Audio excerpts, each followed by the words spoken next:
Hello everyone, in this video we are going to write a function spiral matrix that arranges numbers in a spiral order along a square matrix.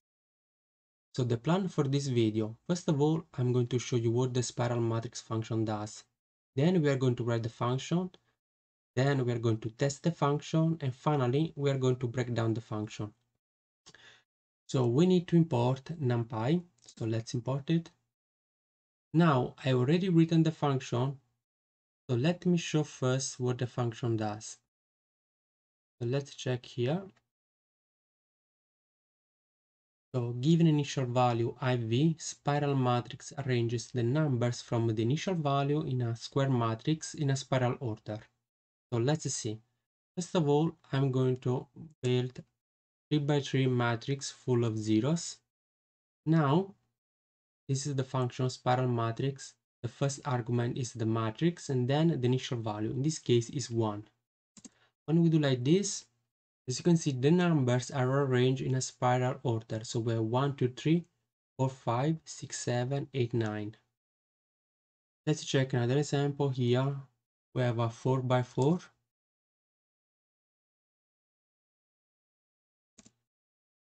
And again here, with the initial value 1, we go from 1 to 16. Let's check another example. 5 by 5. We're going to 1 from 1 to 25. 6 by 6.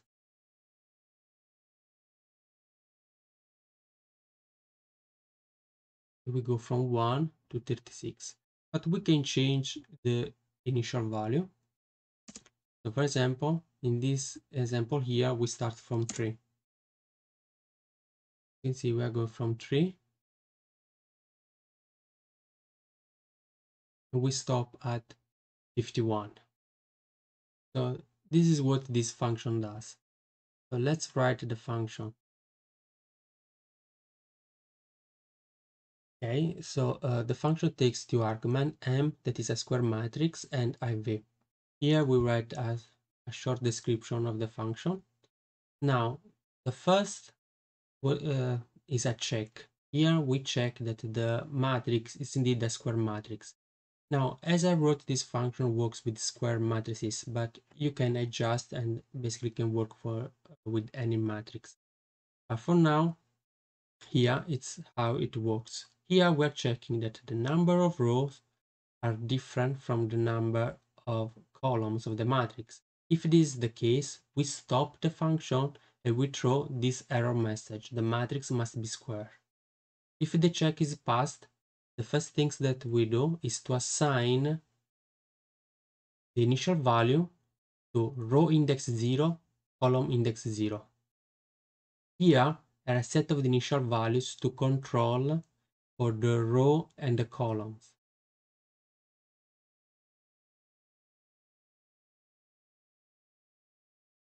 Here we set the condition to fulfill to stop the loop. So Smax is the maximum value in the sequence of the numbers that will fill the matrix. For example, if we work with a 4 by 4 matrix, this is number of rows square, so it would be 16 plus IV minus 1. If IV is 1, this becomes 0. So basically, Smax is 16. Here, we use this Smax as the maximum value of the sequence. So we build here. What we do, we sum the absolute values of the sequence that go from IV to Smax.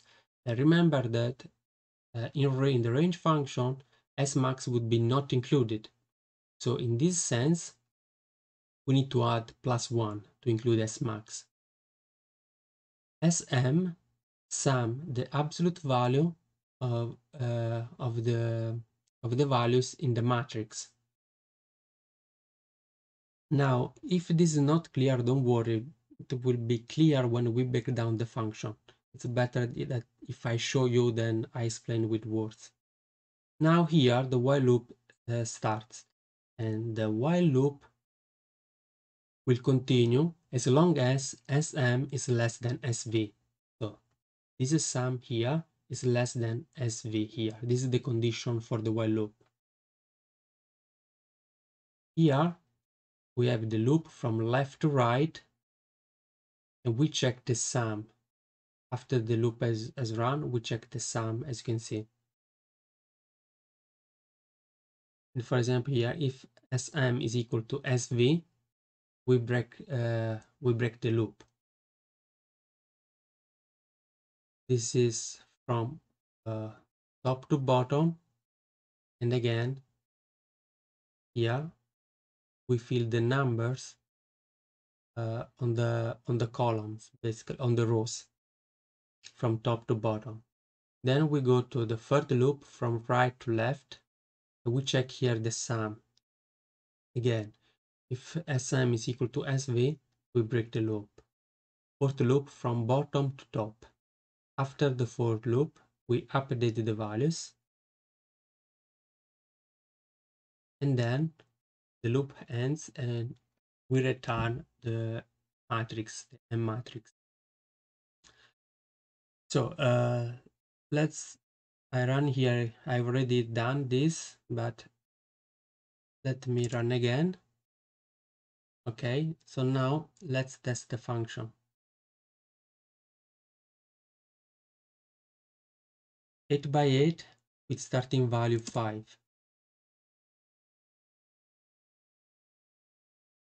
You can see we go from 5 and stop at 68. Let's go here. Now what happened? That if we run this one, we get an error, and the error is that the matrix must be square. In fact, here we use a 7 by 8 matrix, so this is that our check is working. Okay, so let's work with the square matrix 7 by 7, and we can set a negative initial value. So we start from -1 and we finish at 47. Let's go here. It's 10 by 10. We start from 1 and we end up at 100. Again, 10 by 10. This time we start from 0. And here, final value is 99. Let's go again, 10 by 10. But this time we start from -50. And here we end up at 49. Now, let's do this last example, 4 by 4. And we start from -8. And this is the example that we are going to break down. Now, what I mean with break down the function is that we are taking all the steps of the function out of the function, and in particular out of the while loop. So we are going to check the while loop manually. So let's do this. So first of all, we need to set the starting matrix again. So we have this is our starting matrix, 4 by 4 full of zeros. Let's generate IV. So now IV is 8, and we are setting IV on row index 0, column index 0. And this is the starting matrix, you see? Let's set the initial values. These initial values they depend on the number of row and number of column, basically, of the matrix. Now they are all 3. Count 1, count 2. This is just to control number of rows and columns in the loop. So now the Smax. Again, Smax here is built as the square of the number of rows plus IV minus 1. So now This is 7 because here we have 4 by 4, so it's 4 squared 16 plus initial value in this case is minus 8. Minus 8 minus 7 minus 1, we get 7. Let's check now the sequence. As you can see now, and this is why we are going to use the absolute value, is that the sequence go from minus 8 to 7. But these numbers here, they will cancel out if we just sum these values. So for this reason, we are going to sum the absolute values of this number. And this is how we build the SV object. And this is 64. Sm is the sum of the absolute value of m. And now there is just one value, it's minus 8. So the sum of the absolute value is just 8. Okay, now it's where the while loop starts. So we are inside the while loop. Let's print the first sequence. As you can see, this is the first sequence for the first loop from left to right. So we have 0, 1, 2. So for j in this range, start, end, they depend on the values that we built at the beginning.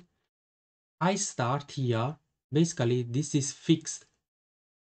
So the row is fixed. What we are doing, we are moving along the column. Let me print now the m object. As you can see now we have minus 8. What does this mean here? The sequence here is 0, 1, 2. So this is 0, 1, 2. And look here how it's written, is j plus 1. So this means that when j is 0, in this matrix is 0 plus 1. This means that we are here. We are saying that this entry is equal to j, to I start j plus 1. I start, the row is the same, but this j is 0. This means that it's this entry here. So this entry is equal to the previous entry plus 1. When we move along the loop, now j becomes 1. Here is 1 plus 1 is 2. So this is the column index. We're seeing that this entry is equal to the previous one because we're seeing just a j. So j is 1 plus 1. So this entry, and then this is 2 and so on. So let's run this loop here. Let's print again. And as you can see, minus 8, minus 7, minus 6, minus 5. We check here the sum. And as you can see, Sm is 26 and is less than SV. So the loop continue. Let's print the sequence for the second loop. So we are going from top to bottom. So now the column is fixed. We're moving along the rows, and the reasoning is the same as before. So let's run this. And as you can see, now we have minus 5, minus 4, minus 3, minus 2. Now we move to the third loop. This is the sequence. We are moving from right to left. And as you can see, we are moving from right to left. We check the sum. By the way, we check the sum after the first and the third loop because we know that the final value will be or from the loop from left to right or from right to left. And that depends if the number of rows are even or odd. Okay.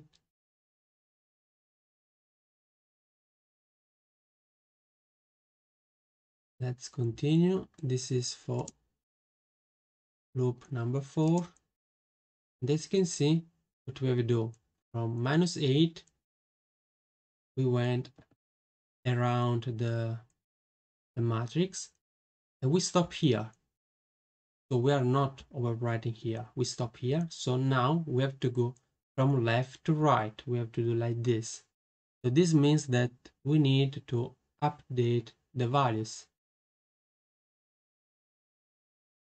And we have to start again because we are inside the while loop. So here now,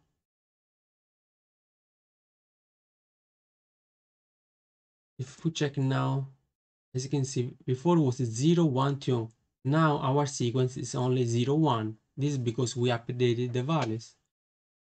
So let's run here. Let's print. And as you can see, we are at 3, 4, 5. Now we have to go down. But first of all, here we check. So we are 51, SM is still less than SV. Let's check here. We have only one. In fact, we have to move just one entry here. Right?